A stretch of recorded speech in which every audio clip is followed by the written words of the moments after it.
नमस्कार साथियों, राम राम, राधे राधे। कैसे हो साथियों? भगवान से यही दुआ करता हूँ आप खुश होंगे, स्वस्थ होंगे, अपने घरों में सुरक्षित होंगे। साथियों, आज हम बात करेंगे राज्यपाल की शक्तियाँ एवं कार्य।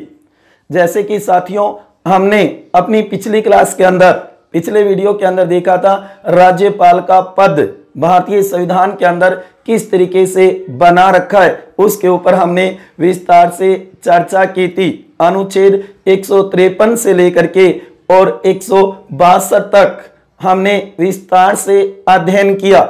उसी क्रम में आज हम देखेंगे राज्यपाल की शक्तियां, कार्य और अधिकार। जैसे कि साथियों, मैं बार बार कह रहा हूं कि हम अपनी भारतीय राज व्यवस्था, इंडियन पॉलिटी को नए सिरे से, नए तरीके से, नए अपडेट के साथ, जैसे कि भारतीय संविधान में संशोधन होते हैं उसके अकॉर्डिंग भारतीय राज व्यवस्था भी परिवर्तित हो जाती है। उसके अकॉर्डिंग ही हम भारतीय राज व्यवस्था का अध्ययन कर रहे हैं। नए तरीके से, नए सिरे से हम भारतीय राज व्यवस्था को पढ़ रही हैं। उसी क्रम में आज हम बात करेंगे राज्यपाल की शक्तियां एवं कार्य। राज्यपाल करता क्या है राज्य में? साथियों, राज्यपाल के पास कौन कौन से अधिकार हैं, कौन कौन सी शक्तियां हैं, कौन कौन से कार्य हैं? तो साथियों, गवर्नर, राज्य के गवर्नर के अधिकार, उसके ऊपर आज हम विस्तार से चर्चा करेंगे। जैसे कि मैंने पिछले वीडियो के अंदर, अपनी पिछली क्लास के अंदर मैंने बताया था, जैसे देश के अंदर राष्ट्रपति होता है उसी प्रकार राज्य में राज्यपाल होता है। आगे बात समझ में? कहने का मतलब यही है, जैसी स्थिति देश के अंदर राष्ट्रपति की होती है वैसी स्थिति राज्य में राज्यपाल की होती है। क्लियर है? तो उसी प्रकार आप देखोगे जो कार्य देश में राष्ट्रपति करता है वही कार्य राज्य में कौन करेगा? राज्यपाल करेगा। साथियों, पिछले वीडियो में हो सकता है कम दिखाई दिया होगा बोर्ड पे जो लिखा हुआ है, लेकिन मैंने कह दिया कि जो मैं बोलता हूं उसको अच्छी प्रकार से सुनो और उसके बाद में अपनी नोटबुक में नोट कर लो। बहुत ही महत्वपूर्ण टॉपिक है। आगामी भविष्य में जो भी कंपटीशन होंगे उनमें ये बहुत काम आएंगे। वैसे भी हम भारत के नागरिक हैं। भारत के नागरिक होने के नाते हमें भारतीय राज व्यवस्था का नॉलेज होना चाहिए, पता होना चाहिए किस तरीके की हमारे भारत की व्यवस्था है।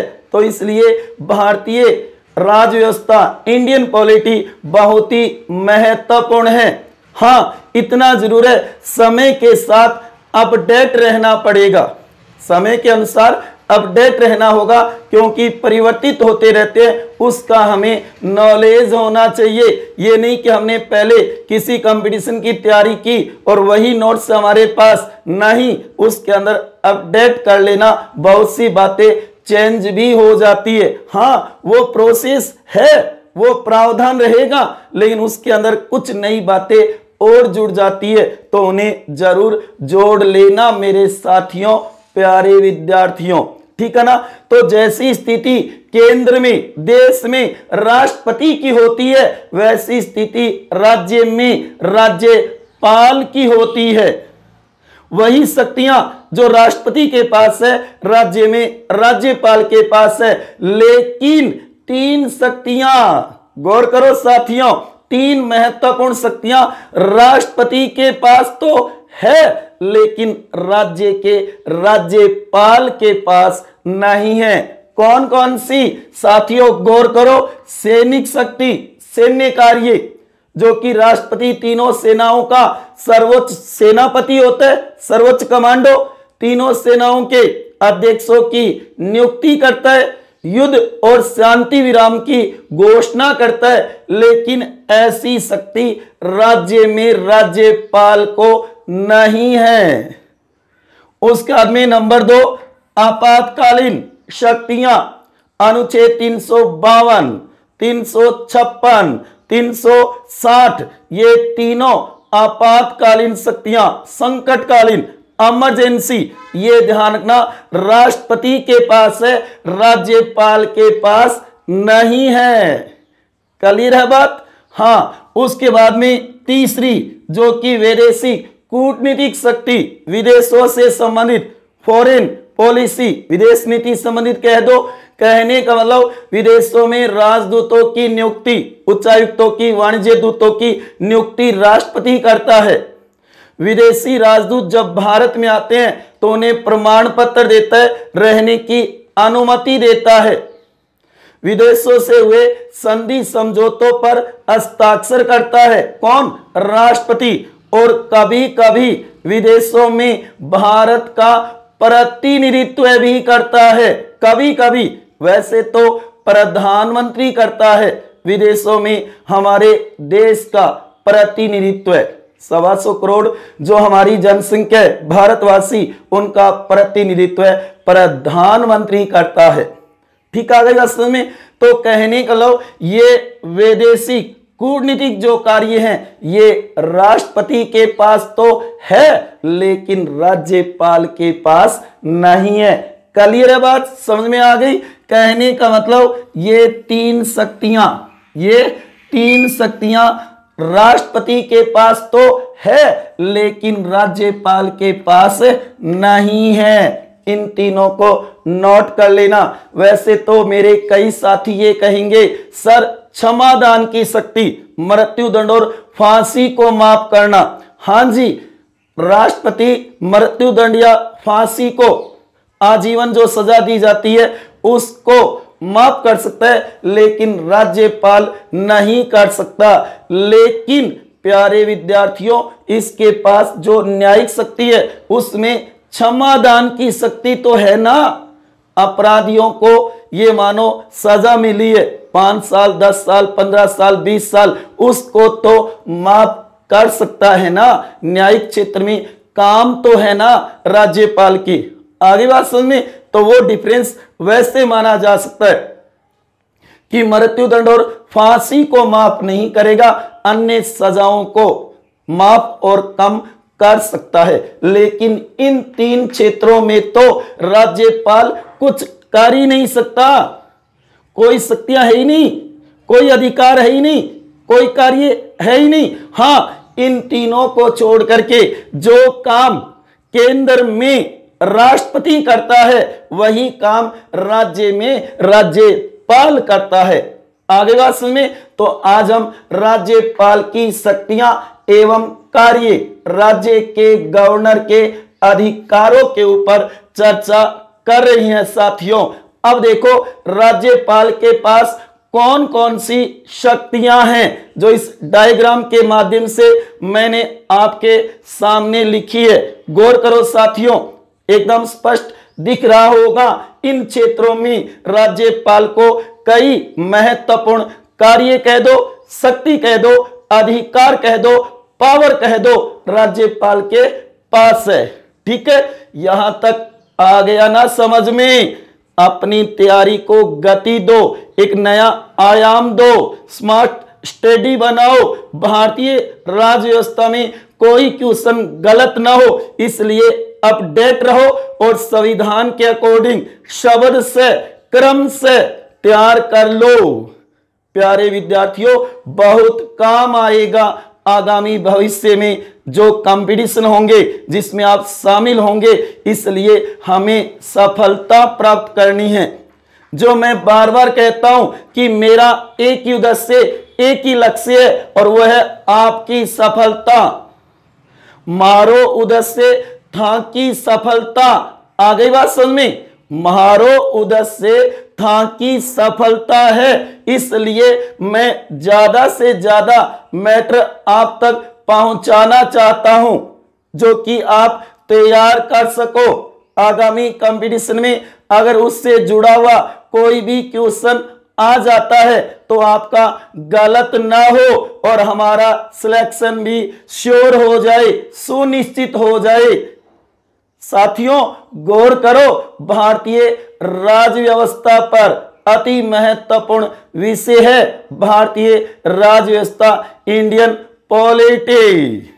हाँ जी साथियों, राज्यपाल की शक्तियां एवं कार्य। सबसे पहला काम है कार्यपालिका संबंधी शक्तियां, जो कि प्रशासनिक कार्य भी कह सकते हो, कार्यकारी कार्य भी कह सकते हो। कार्यपालिका, पिछली बार पटवार में ऐसे शब्द आए थे, इन्हें गौर कर लेना साथियों, अति महत्वपूर्ण है। कार्यपालिका का मतलब प्रशासन, विधायी का मतलब व्यवस्थापन, विधानमंडल संबंधी, व्यवस्थापिका संबंधी विधायी क्षेत्र में। हाँ जी, कार्यपालिका पहला कार्यपालिका संबंधी कार्य, दूसरा विधायी कार्य, विधान के कार्य, कानून निर्माण संबंधी, तीसरा वित्तीय कार्य, वित्त के क्षेत्र में कार्य, पैसे, वित्त, धन, दौलत उससे संबंधित, चौथा न्यायिक कार्य, न्याय के क्षेत्र में, न्यायालय के क्षेत्र में, न्याय के क्षेत्र में अपराधियों से संबंधित कार्य कौन कौन से हैं। उसके बाद में स्वविवेक के, अपने विवेक का प्रयोग करने वाले कार्य, जो कि भारतीय संविधान में केवल एक ही पदाधिकारी राज्यपाल को स्वविवेक के शक्तियां दी गई है, अन्यथा किसी भी पदाधिकारी को भारतीय संविधान के अंदर स्वविवेक के शक्तियां नहीं दी कि वह अपने दिमाग का प्रयोग कर सके। यहां तक कि राष्ट्रपति को भी नहीं है। 42वें संविधान संशोधन द्वारा 1976 कह दिया कि मंत्रिपरिषद जो बात कहेगी वो राष्ट्रपति को माननी होगी, बाध्य होगा वो। हालांकि 44वें में एक बार पुनः विचार के लिए लौटा सकता है, ऐसी रिलीफ दे दी गई थी, लेकिन फिर भी वो बाध्य है। केंद्रीय मंत्रिपरिषद जो बात कहेगी वह बात राष्ट्रपति को माननी होगी, लेकिन राज्यपाल को कुछ विशेष स्थितियों में, कुछ विशेष परिस्थितियों में अपने विवेक का प्रयोग करने का अधिकार है, अपने दिमाग का, स्वविवेक का प्रयोग कर सकता है। और उसके बाद में कुछ अन्य कार्य भी हैं, गौर करना, ठीक है ना। तो आज हम इन 6 टॉपिकों के ऊपर विस्तार से चर्चा करेंगे। मैं आज आपके साथ राज्यपाल की शक्तियां साझा कर रहा हूं। हो सकता है आपका यह टॉपिक पढ़ा हुआ भी होगा, लेकिन कुछ नई बातों के साथ अपडेट रहते हुए इसे आप पुनः तैयार कर सकते हो। आपका रिवीजन भी हो जाएगा और अच्छी तरीके से तैयार भी हो जाएगा। साथियों आई बात समझ में, ठीक है ना। पल्ले पड़े को नहीं पड़े, हाँ साथियों ठीक है ना। पल्ले पड़े को नहीं पड़े, बता दो, क्लियर है ना, ठीक है। क्या पढ़ रहे हैं आज हम? राज्यपाल की शक्तियां, कार्य, अधिकार पढ़ रही हैं। हाँ, सबसे पहले कार्यपालिका, इसमें नंबर 1 ध्यान रखना, ये कार्यपालिका का प्रधान होता है। कौन? राज्यपाल, राज्य कार्यपालिका का प्रधान होता है। कहने का मतलब राज्य कार्यपालिका शक्ति राज्यपाल में निहित होती है, चाहे वह स्वयं इसका प्रयोग करे या अपने अधीनस्थ अधिकारियों से प्रयोग करवाए, लेकिन नाम इसका होगा। जैसे कि नंबर 2 आप देखोगे, अनुच्छेद 166, अनुच्छेद 166 में कहा गया है कि राज्य सरकार के समस्त कार्यपालिका संबंधी कार्यों का संचालन राज्यपाल के नाम से होगा। नाम किसका होगा? इसका, राज्यपाल का। जबकि कार्यपालिका का प्रधान होता है। अनुच्छेद 154 में ये बात लिखी है, कार्यपालिका शक्ति राज्यपाल में निहित होगी। कार्यपालिका शक्ति राज्य की कार्यपालिका शक्ति राज्यपाल में निहित होगी, ऐसी बात लिखी हुई है अनुच्छेद 154 में। जबकि 166 में लिखा हुआ है कि राज्य की कार्यपालिका संबंधी समस्त कार्य राज्यपाल के नाम से संपादित होंगे। नाम इसका होगा, नाम साथियों इसका होगा। और उसके बाद में नंबर 3 नियुक्तियां। नंबर 3 नियुक्तियां बहुत ही महत्वपूर्ण है। ध्यान देना कि राज्य कार्यपालिका के महत्वपूर्ण पदाधिकारियों की नियुक्ति कौन करेगा? राज्यपाल करेगा। जैसे कि राज्य के मुख्यमंत्री और उसकी मंत्रिपरिषद की अनुच्छेद 164(1) के तहत। इसी प्रकार राज्य महाधिवक्ता की अनुच्छेद 165 के तहत राज्यपाल करेगा राज्य महाधिवक्ता की नियुक्ति। इसी प्रकार आप कह सकते हो कि राज्य चुनाव आयुक्त की अनुच्छेद 243 तय या कै, गौर करना, तय या के तहत हिंदी अल्फाबेट में तय आएगा, अंग्रेजी अल्फाबेट में कै आएगा। के कहने वाला 11वां अक्षर क्या होता है? के, वो आएगा, गौर करना, जो कि राज्य चुनाव आयुक्त की। इसी प्रकार आरपीएससी राज्य लोक सेवा आयोग के अध्यक्ष व सदस्यों की अनुच्छेद 316 के तहत राज्यपाल ही नियुक्ति करेगा। ये तो संवैधानिक पद जिनके अनुच्छेद है। इसी प्रकार जो गैर संवैधानिक संस्थाएं हैं, निकाय हैं राज्य में, जैसे कि राज्य मानवाधिकार आयोग के अध्यक्ष व सदस्यों की नियुक्ति राज्यपाल करेगा। इसी प्रकार राज्य महिला आयोग, राज्य सूचना आयोग, राज्य अनुसूचित जाति और जनजाति आयोग, राज्य ओबीसी आयोग, राज्य अल्पसंख्यक आयोग, राज्य आप देखोगे लोकायुक्त, राज्य लोकायुक्त, ये सभी गैर संवैधानिक है जिनके आगे अनुच्छेद नहीं है। साथियों आपको आगे इनके नोट्स भी मिलेंगे इस वीडियो में, वहां आसानी से आप स्क्रीनशॉट लेकर के या फिर वीडियो को एक बार रोक करके अच्छी प्रकार से नोट कर सकते हो, क्योंकि मैंने यहां पे नहीं लिखा है। गौर कर लेना इस बात पे। यहां केवल एक बार आप समझो कि राज्यपाल की शक्ति व कार्य कौन कौन से हैं, किस क्षेत्र में हैं, ये मैं बता रहा हूं यहां पर आपको, ठीक है ना, उस नोट्सों के माध्यम से, और आप अपने नोट्स बना सकते हो। हां जी, इन सभी की नियुक्ति आप देखोगे राज्यपाल करेगा। कुछ को हटाने का काम भी करता है, कुछ को हटाने का काम राष्ट्रपति को दिया है, नियुक्ति तो राज्यपाल करेगा। जैसे कि आरपीएससी का जो अध्यक्ष और सदस्य, राज्य चुनाव आयोग एक सदस्य, राज्य निर्वाचन आयुक्त और राज्य मानवाधिकार आयोग के अध्यक्ष व सदस्यों, इन 3 पदाधिकारियों को या उनके सदस्यों को आप कहोगे हटाने का काम राष्ट्रपति करेगा, जबकि नियुक्ति कौन करता है? राज्यपाल। इसे नोट कर लेना, अति महत्वपूर्ण है। राज्य चुनाव आयुक्त, आरपीएससी के अध्यक्ष व सदस्य, राज्य मानवाधिकार आयोग का अध्यक्ष व सदस्य, इन तीनों की नियुक्ति तो राज्यपाल के नाम, जबकि हटाएगा कौन? राष्ट्रपति। इन्हें नोट कर लेना, अति महत्वपूर्ण है साथियों, बहुत ही वेरी मोस्ट इंपोर्टेंट है। ये टॉपिक बहुत बार कंपटीशनों में पूछा जाता है, इसमें से क्वेश्चन, जो कि पिछला वीडियो आपने देखा था, राज्यपाल पद की व्यवस्था।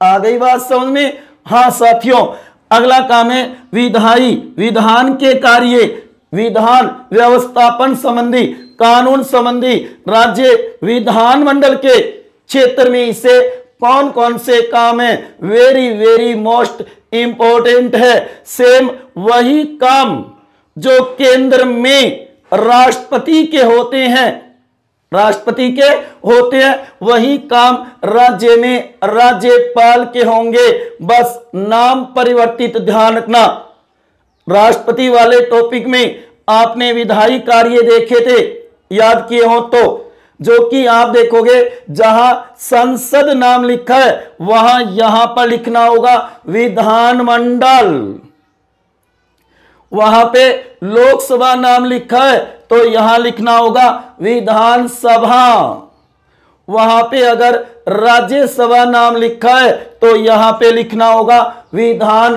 परिषद। सेम वही काम होंगे, केवल एक काम याद रखना, जो कि राष्ट्रपति संसद के दोनों सदनों की संयुक्त बैठक बुलाता है।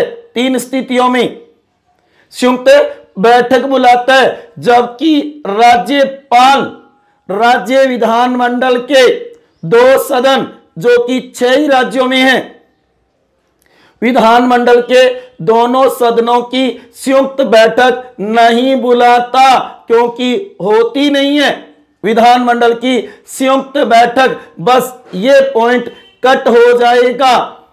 और सेम वही अनुच्छेद अलग अलग होंगे, ये भी तो तैयार कर लेना, अति महत्वपूर्ण है। अनुच्छेद तैयार कर लेना। सबसे पहला काम है राज्यपाल राज्य विधानमंडल का अभिन्न अंग होता है, अभिन्न अंग होता है, क्योंकि विधानमंडल कुछ राज्यों में तो राज्यपाल और 2 सदनों से मिलकर बनता है, जो कि विधानसभा और विधान परिषद और राज्यपाल से, और शेष राज्यों में राज्यपाल और एक सदन, कौन सा, विधानसभा से मिलकर बनता है। अच्छी प्रकार से सुनना मेरे प्यारे विद्यार्थियों, बहुत ही महत्वपूर्ण बात है।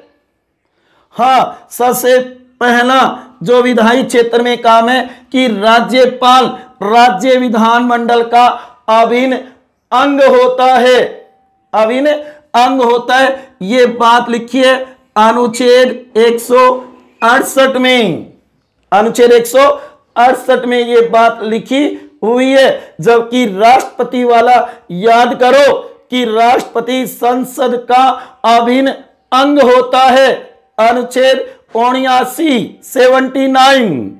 ध्यान में है क्या, लोकसभा राज्यसभा और राष्ट्रपति, और यहां पे बन जाएगा विधानसभा विधान परिषद और राज्यपाल।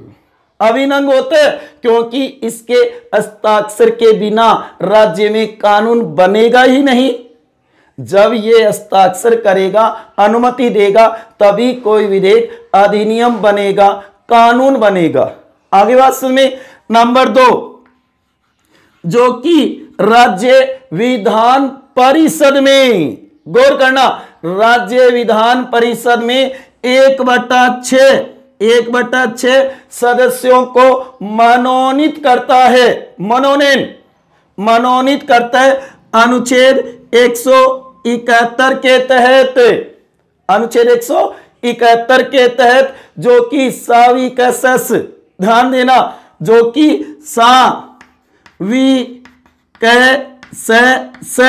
इन 5 क्षेत्रों में, राज्यसभा में तो 4 थे, यहां 5 होंगे। साहित्य, विज्ञान, कला, सहकारी आंदोलन और समाज सेवा, इन 5 क्षेत्रों में ख्याति प्राप्त जो व्यक्ति होंगे उन्हें ही राज्यपाल मनोनीत करता है राज्य विधान परिषद में। विधानसभा में तो एक एंग्लो इंडियन को करता था, जो अब हटा दिया गया, कुछ राज्यों में करता था, लेकिन 104वां संविधान संशोधन 2020 जो कि 126वां संविधान संशोधन विधेयक के तहत एंग्लो इंडियन का प्रतिनिधित्व समाप्त कर दिया, लोकसभा में भी और विधानसभा में भी। लोकसभा में राष्ट्रपति 2 मनोनीत करता था और विधानसभा में राज्यपाल 1। समझ में आ रहा है ना साथियों? गौर करो, बहुत ही महत्वपूर्ण है। नंबर 3, इन्हें नोट कर लेना, आगे मैं नोट्स दे दूंगा आपके सामने इस वीडियो के अंदर, उन्हें अच्छी प्रकार से नोट कर लेना, समझ लेना कि भी कैसे क्या सर ने किस प्रकार से समझाया था, ध्यान देना।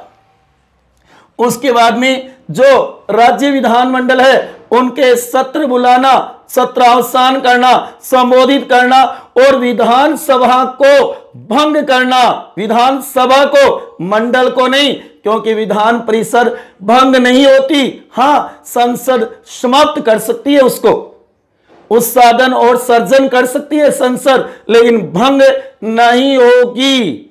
यहां विधानसभा भंग होगी, इस बात पे गौर करना। अनुच्छेद 174 विधानमंडल के अधिवेशन या सत्र बुलाना, संबोधित करना और सत्रावसान करना, सत्र का अवसान करना, अधिवेशन को समाप्त करना किसका काम है? राज्यपाल का काम है साथियों, गौर करो, है ना महत्वपूर्ण? कैसा लग रहा है वीडियो? समझ में आ रही है ना ये क्लास? बता दो मेरे प्यारे विद्यार्थियों, है ना क्लियर बात? हाँ जी। नंबर 4 जो कि अनुच्छेद 175, ये विधानमंडल के अंदर अभिभाषण देगा और संदेश भेजेगा, चाहे तो अलग अलग सदनों में अगर दोनों हैं तो, या फिर समवेत दोनों को एक साथ अभिभाषण कर सकता है, विधानमंडल को संदेश भेजेगा।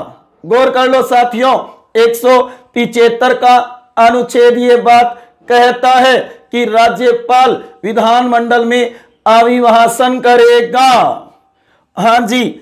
नंबर 5 अनुच्छेद 176 राज्य विधानमंडल में विशेष अभिभाषण करना, विशेष अभिभाषण होगा राज्यपाल का, चाहे तो दोनों सदनों में, अलग अलग भी हो सकता है, समवेत भी हो सकता है। नोट करना, पीछे प्रधानाध्यापक पेपर में ये क्वेश्चन पूछा हुआ है, समवेत, हाँ जी, दोनों को साथ में भी विशेष अभिभाषण।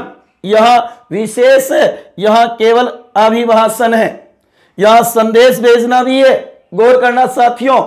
उसके बाद में नंबर 6 अनुच्छेद 192 राज्य विधानमंडल के सदस्यों की निर्योग्यता का फैसला करना चुनाव आयोग की सलाह या सिफारिश पे, और चुनाव आयोग कौन सा होगा? देश वाला होगा, राज्य वाला मत कर देना।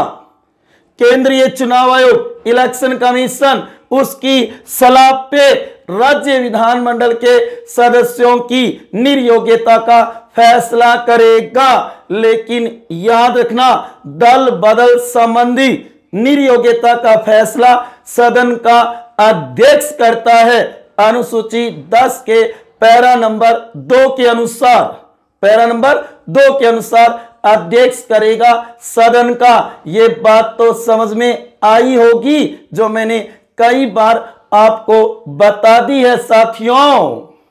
हाँ, आगे देखो नंबर 7 यहां पे लिख रहा हूं, ध्यान देना।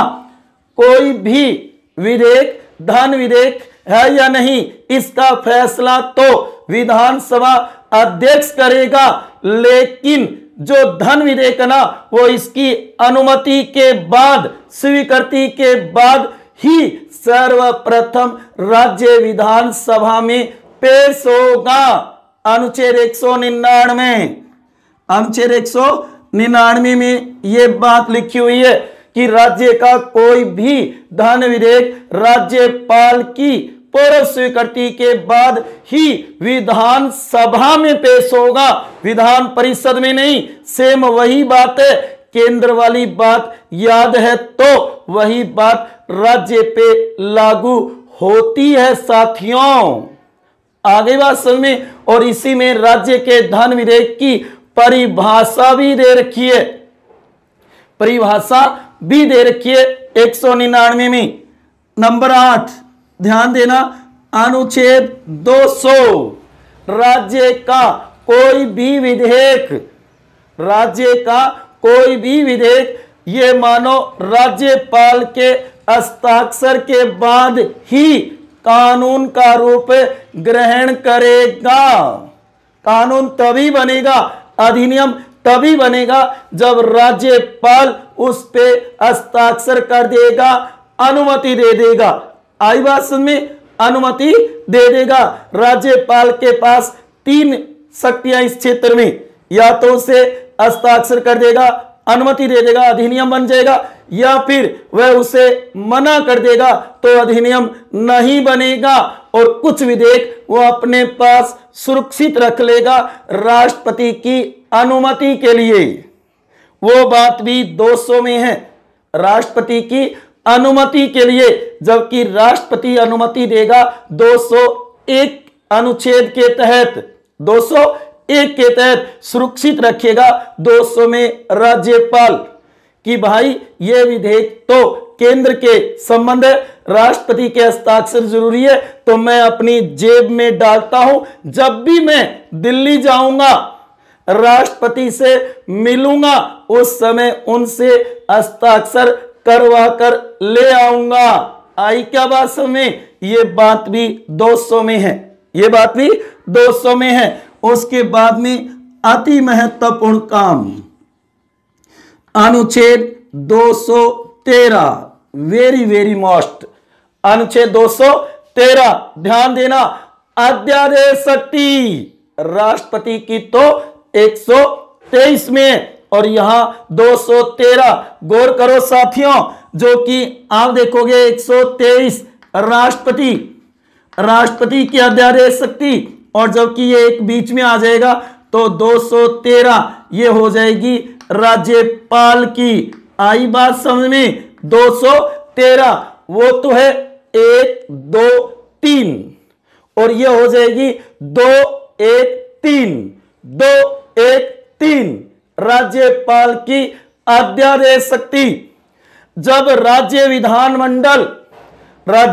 विधानमंडल अधिवेशन में ना हो और उस समय राज्य को कानून की जरूरत हो गई कि कोई कानून बनाना है, तो उस समय कानून कौन बनाएगा? राज्यपाल बनाएगा। अध्यादेश शक्ति से बीच में ही आदेश निकाल देना। अच्छी प्रकार से सुनना मेरे प्यारे विद्यार्थियों, ये अध्यादेश शक्ति 6 माह तक मान्य होगी। क्यों? क्योंकि राज्य विधानमंडल का 6 महीने में अधिवेशन होना जरूरी है। 6 महीने से कम और ज्यादा का समय नहीं होगा अधिवेशनों के बीच में, इसलिए 6 माह तक ही मान्य। उसके बाद जैसे ही विधानमंडल अधिवेशन में आ जाता है, वो देखेगा उस कानून को कि सही है क्या, तो उसका प्रस्ताव ला करके नवीनीकरण करके और उसे नया कानून बना देगा। और विधानमंडल देखेगा ये कानून बढ़िया नहीं है, तो हो सकता है उसकी तरफ ध्यान नहीं देगा और वह कानून 6 सप्ताह 42 दिन के बाद स्वतः ही निरस्त हो जाएगा, स्वतः ही कैंसिल हो जाएगा। इसलिए 3 क्वेश्चन बनेंगे। राज्यपाल की अध्यादेश शक्ति कितने समय तक मान्य होगी? 6 माह तक मान्य होगी, 6 महीने तक। अधिवेशन में आने के बाद 6 सप्ताह तक 42 दिन। और ये क्वेश्चन बना दे अधिकतम कितनी होगी, तब दोनों को जोड़ देना 7.5 माह। 6 माह प्लस 6 सप्ताह 42 दिन तो 1.5 महीने के करीब वो हो गया, इसलिए 7.5 माह आएगा। गौर कर लेना साथियों, और ये अनुच्छेद भी तैयार कर लेना। 213 का जो अनुच्छेद है वो बहुत ही महत्वपूर्ण है। आगे बात समझ में क्लियर है? आगे देखो साथियों, अति महत्वपूर्ण वित्त के कार्य। सबसे पहले तो ध्यान में रखना है राज्य वित्त आयोग। राज्य वित्त आयोग एक देश का होता है, और राज्य में भी 73वें 74वें संविधान संशोधन 1992-93 के द्वारा राज्य वित्त आयोग को संवैधानिक बना दिया। जैसे कि राज्य चुनाव आयुक्त को बनाया था संवैधानिक पद, उसी तरीके से राज्य वित्त आयोग को भी बना दिया है। गौर करना, जो कि अनुच्छेद 243 जो कि आप कहोगे जय या आई, मैं या वाई।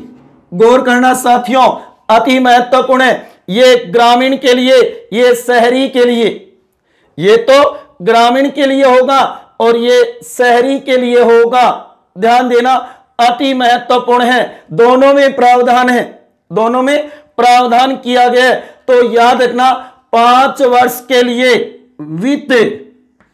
राज्य वित्त आयोग, राज्य वित्त आयोग का गठन करेगा, स्थापना करेगा कौन? राज्यपाल। कितने वर्ष के लिए? 5 वर्ष के लिए। कितने वर्ष के लिए?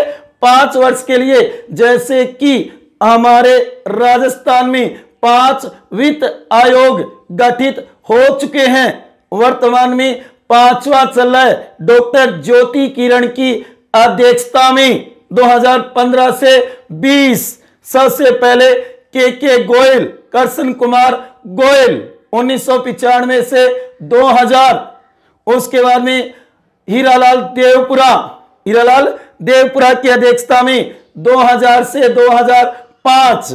उसके बाद में आप देखोगे माणिकचंद सुराणा की अध्यक्षता में तीसरा, जो कि 2005 से 10, और चौथा चला था 2010 से 15 बीडी कल्ला, बुलाकी दास कल्ला की अध्यक्षता में बीडी कल्ला की। और अब 5वां है डॉक्टर ज्योति किरण की अध्यक्षता में। डॉक्टर ज्योति किरण महिला है, याद रखना इस बात को, औरत है, ठीक है ना। कहीं आप एक प्रकार से पुरुष कर दो ना जी ना, आपके हाथों में नहीं है करना, ये तो मालिक के हाथों में है, भगवान के हाथों में है। हाँ जी। उसके बाद में नंबर 2, जो कि यही 199 वाला, गौर करो, दोनों में होगा। जब वो वित्त का, धन का काम है तब तो इसमें आ गया, और जब विधेयक का काम है, कानून बन रहा है, तब विधायी में आ गया। सेम वही है। धन विधेयक पर पूर्ण स्वीकृति देता है, सहमति, तभी वह सर्वप्रथम राज्य विधानसभा में पेश होगा। लेकिन याद रखना कि वह धन विधेयक है या नहीं, इसका फैसला या प्रमाणित राज्य विधानसभा का अध्यक्ष करेगा। जैसे केंद्र में लोकसभा अध्यक्ष करता है, सेम वही प्रोसेस है। उसके बाद में नंबर 3, जो कि अनुच्छेद 202 बजट, राज्य का वित्तीय वार्षिक विवरण पेश करवाएगा, रखवाएगा विधानमंडल के सदनों के सभा पटल पर। बजट 202 में, गौर करनो, वहां पे 112 में है देश का, केंद्र का बजट, जिसका संविधान में नाम दे रखा है वार्षिक वित्तीय विवरण। कौन रखवाएगा? देश में राष्ट्रपति रखवाएगा। रखेगा कौन? देश का वित्त मंत्री। जबकि राज्य में कौन रखवाएगा? राज्यपाल। रखेगा कौन? राज्य का वित्त मंत्री। आ गई ना बात समझ में? क्लियर है ना? ठीक है, ठीक है ना? आ रही है ना बात समझ में साथियों? बहुत ही महत्वपूर्ण टॉपिक है, इसे नोट कर लो। हाँ जी, उसके बाद में नंबर 4 जो कि अनुच्छेद 267 राज्य की आकस्मिक निधि पर अधिकार और नियंत्रण राज्यपाल का होता है। याद करो, राष्ट्रपति वाले पॉइंट में भी आपने यही बात देखी थी। अनुच्छेद 1 ही है 266 में तो देश की संचित निधि और राज्य की संचित निधि का उल्लेख है। देश की संचित निधि पर संसद का अधिकार होगा, राज्य की संचित निधि पर राज्य विधानमंडल का अधिकार होगा। जबकि अनुच्छेद 267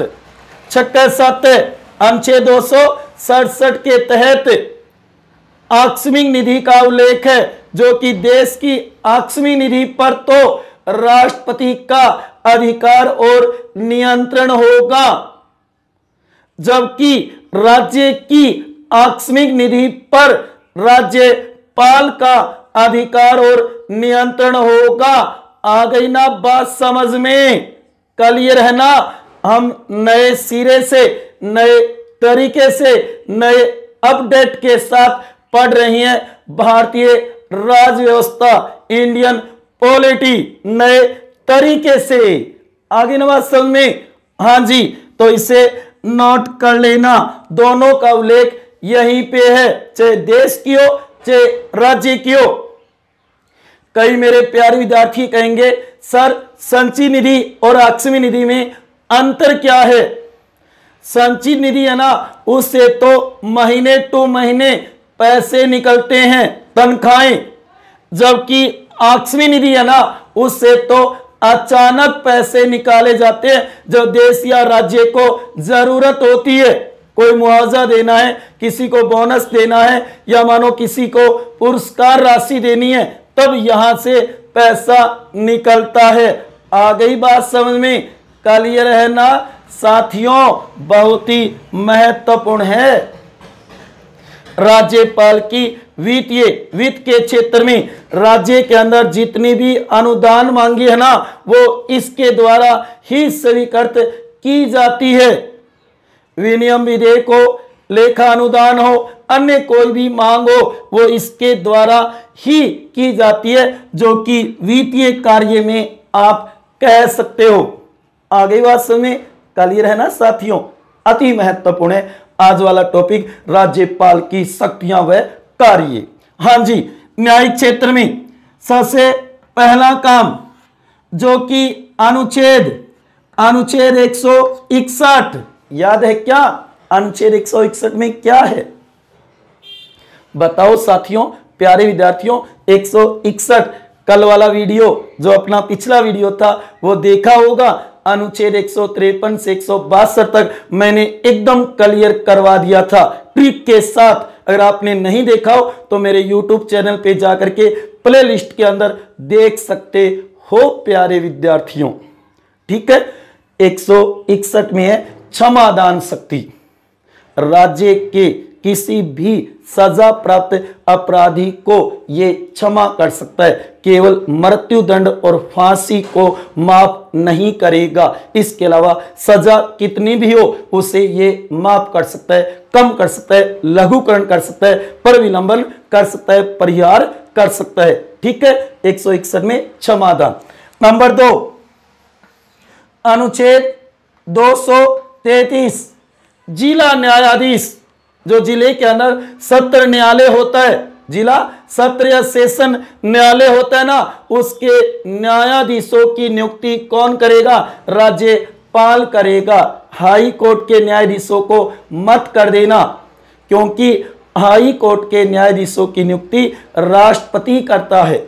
ध्यान देना इस बात पे, क्योंकि राष्ट्रपति सुप्रीम कोर्ट और हाई कोर्ट के सभी न्यायाधीशों की नियुक्ति करता है, चाहे वो मुख्य हो चाहे अन्य हो। हाँ, इतना जरूर है कि हाई कोर्ट के न्यायाधीशों की नियुक्ति के समय राज्यपाल से परामर्श जरूर लेता है। अनुच्छेद 217 में ये कि जब राज्य के हाई कोर्ट के न्यायाधीशों की नियुक्ति हो रही है, उस समय राज्यपाल से परामर्श लेगा राष्ट्रपति, गौर करना। और यहां पे जिला न्यायाधीशों की नियुक्ति है। इसके अलावा भी जो राज्य में न्यायिक पदाधिकारी होंगे, इन जिला न्यायाधीशों के अलावा जो न्यायिक पदाधिकारी होंगे, उनकी नियुक्ति भी राज्यपाल करेगा, राज्यपाल करेगा, जो कि हाई कोर्ट और आरपीएससी राज्य लोक सेवा आयोग के सिफारिश, सलाह या अनुमोदन से करेगा। जिला न्यायाधीशों की नियुक्ति तो हाई कोर्ट के मुख्य न्यायाधीश से परामर्श लेके करेगा। करेगा कौन? राज्यपाल। इसमें यह ध्यान में रखना है आपको, अति महत्वपूर्ण है। आगे बात समझें, क्षमादान। सविवेक के कार्य, अपने विवेक का प्रयोग करता है राज्यपाल और कोई नहीं कर सकता। कुछ विशेष परिस्थितियों में मुख्यमंत्री की नियुक्ति, पीछे आपने देखा गोवा में, मणिपुर में यही तो हुआ था कि जिसकी ज्यादा सीट उसको राज्यपाल ने न्योता नहीं दिया सरकार बनाने के लिए, जबकि जिनकी सीटें कम थी ना उनको न्योता दे दिया, क्योंकि वह अपने विवेक से किसे भी बना सकता है। एक बार कह देगा कि बहुमत दिखा देना, इतना समय दे दिया जाएगा उसे 1 महीने का। हाँ साथियों, गौर करो, विशेष परिस्थितियों में मुख्यमंत्री की नियुक्ति, जैसे कि बहुमत नहीं आया, किसी पार्टी को कोई बहुमत सिद्ध नहीं करना चाहता, या फिर 2 व्यक्ति एक जैसे मुख्यमंत्री पद के दावेदार हैं, उन स्थितियों में राज्यपाल अपने विवेक का प्रयोग करेगा। अनुच्छेद 164 1 के अंदर यह बात है। अनुच्छेद 164 1 के अंदर यह बात है। विशेष परिस्थितियों में राज्य मंत्री परिषद को भंग करना, अगर मुख्यमंत्री नहीं मानते, नहीं कहते, तो भी ये अपने विवेक से भंग कर देगा। अनुच्छेद 164 1 में ही ये बात है। विशेष परिस्थितियों में विशेष सविवेक तभी प्रयोग करेगा जब विशेष स्थिति हो, विशेष परिस्थिति हो, तभी इनका प्रयोग करेगा। साधारण स्थिति में नहीं करेगा। जिसकी बहुमत की सरकार है उसे तो बना देगा, अगर बहुमत नहीं है ना तब सविवेक का प्रयोग करेगा। हाँ साथियों, विशेष परिस्थितियों में विधानसभा का सत्र या अधिवेशन बुलाना, अनुच्छेद 174 विशेष परिस्थितियों में ध्यान देना। और नंबर 4 जो कि अनुच्छेद 174 विशेष परिस्थितियों में विधानसभा को विघटित करना, भंग करना, गौर करना, यह भी अनुच्छेद 164 1 होगा, मंत्री परिषद को भंग करना। उसके बाद में अनुच्छेद 174 जो कि याद रखना, विशेष परिस्थितियों में राज्य विधानमंडल का अधिवेशन, चाहे विधानसभा हो। उसके बाद में अनुच्छेद 174 जो कि राज्य विधानसभा को विशेष परिस्थितियों में भंग करना, विघटित करना, ये राज्यपाल की सविवेकीय शक्तियां हैं। इसी प्रकार राज्य की संवैधानिक स्थिति की रिपोर्ट राज्यपाल राष्ट्रपति को भेजेगा। यह भी उसका सविवेकीय कार्य कहा जा सकता है, क्योंकि वो किसी की सलाह नहीं लेगा कि राज्य का संवैधानिक तंत्र कैसा है। गौर करो साथियों, राज्य के संवैधानिक तंत्र के विफल होने की, जो कि राष्ट्रपति अनुच्छेद 356 का प्रयोग कर सके, राज्य आपात लगा सके, राष्ट्रपति शासन, अन्य शक्तियां। 1 नंबर अति महत्वपूर्ण है, राज्य के सभी विश्वविद्यालय, चाहे वो सरकारी हो, चाहे गैर सरकारी हो, चाहे वो अनुदानित हो, चाहे वो डीम्ड यूनिवर्सिटियां हो, याद रखना सभी का कुलाधिपति यही होगा, चांसलर। कुलाधिपति कौन होगा? राज्यपाल होगा, केंद्रीय विश्वविद्यालय का नहीं, जो कि अजमेर किशनगढ़ में है, ये गौर करना, उसका अलग होगा। इसके अलावा हमारे राजस्थान के जितने भी विश्वविद्यालय हैं उन सभी का कुलाधिपति राज्यपाल होगा, कलराज मिश्र। आगे बात समझ, कुलाधिपति चांसलर। उसके बाद में जो कि विश्वविद्यालयों के अंदर कुलपतियों की नियुक्ति, वाइस चांसलर, वीसी। हम जब यूनिवर्सिटी जाते हैं तो देखते हैं ना, वीसी लिखा होता है। वीसी का अर्थ है वाइस चांसलर, क्योंकि चांसलर तो ये है, चांसलर तो कौन है? राज्यपाल है, और वो वाइस चांसलर है, उनकी नियुक्ति भी राज्यपाल करता है। साथियों गौर करना अति महत्वपूर्ण है। खुद तो चांसलर है ही कुलाधिपति, जबकि कुलपतियों की नियुक्ति भी करता है वाइस चांसलरों की, वीसी की। आगे बात सुनिए। उसके बाद में नंबर 3 ध्यान रखना, राज्य की कई महत्वपूर्ण जो सोसाइटी, जो परिषद बनी हुई है, उनका ये अध्यक्ष होता है। जैसे कि सैनिक पुनर्वास परिषद का अध्यक्ष यही है, नोट कर लेना, सैनिक पुनर्वास। उसके बाद में राज्य बाल कल्याण परिषद, राज्य बाल कल्याण परिषद का अध्यक्ष भी यही होगा, राज्यपाल। जो कि भारतीय राज्य रेड क्रॉस सोसाइटी का अध्यक्ष यही होता है। भारतीय जो राज्य के अंदर रेड क्रॉस सोसाइटी होगी उसका अध्यक्ष भी यही होगा। यह राज्य का संवैधानिक अध्यक्ष होता है।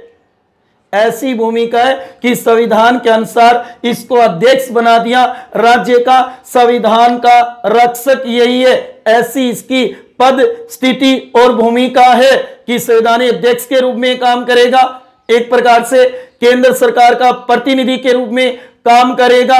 लेकिन बता देता हूं साथियों, व्यवहार में आजकल देखा जाता है कि व्यवहार में राज्यपाल केंद्र सरकार का दलीय एजेंट बन चुका है, एक दल के एजेंट के रूप में भूमिका निभाने लगा है राज्यों में। उसी रूप में वो आता है, क्योंकि उसकी नियुक्ति केंद्र सरकार करती है राज्य के अंदर। आपने देखा होगा जब भी केंद्र में सरकार चेंज होती है तो राज्यपाल भी चेंज कर दिए जाते हैं। क्यों? क्योंकि ये एक दलीय एजेंट हो गया है, एक दल का एजेंट बन करके आता है। उसके बाद में आप कह सकते हो कुछ विधेयकों को सुरक्षित रख के राष्ट्रपति के हस्ताक्षर करवाता है, कुछ विधेयकों को सुरक्षित रख करके हस्ताक्षर करवाता है। उसी प्रकार जब राज्य में अनुच्छेद 356 का प्रयोग हो रहा है उस समय राज्य का प्रमुख शासक यही होगा, राष्ट्रपति के प्रतिनिधि के रूप में शासन ये करेगा और मुख्य सचिव इसका सलाहकार होगा जो मुख्यमंत्री का होता है।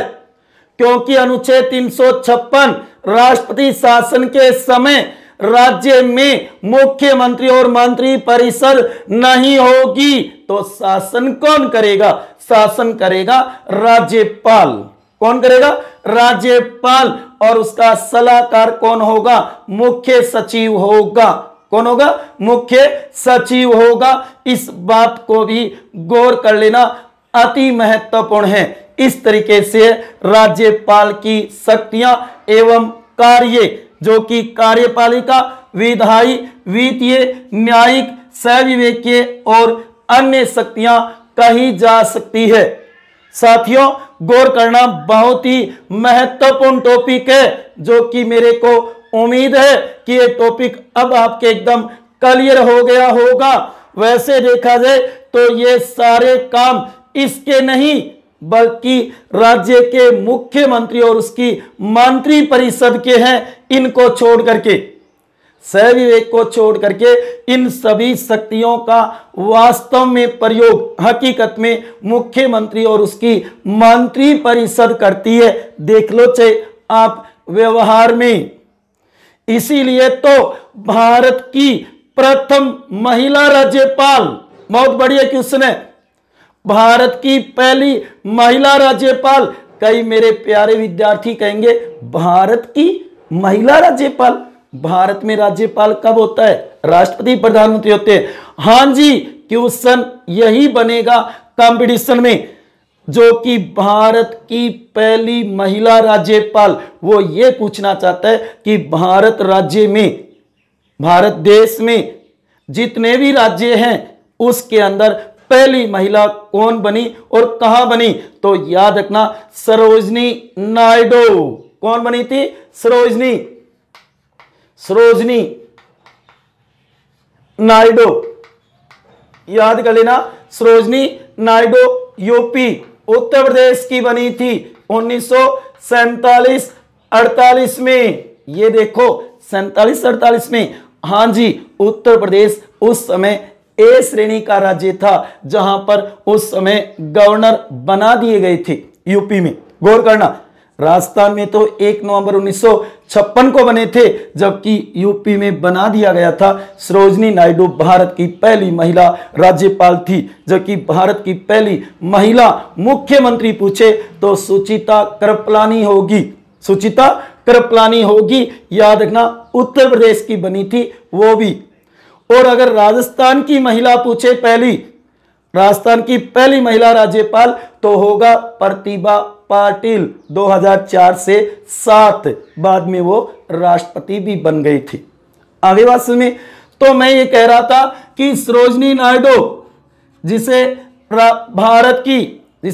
भारत की मरु कोकिला भी कहा जाता है, मरु कोकिला, इसने कहा कि राज्यपाल का पद सोने के पिंजरे में बंद चिड़िया के समान है।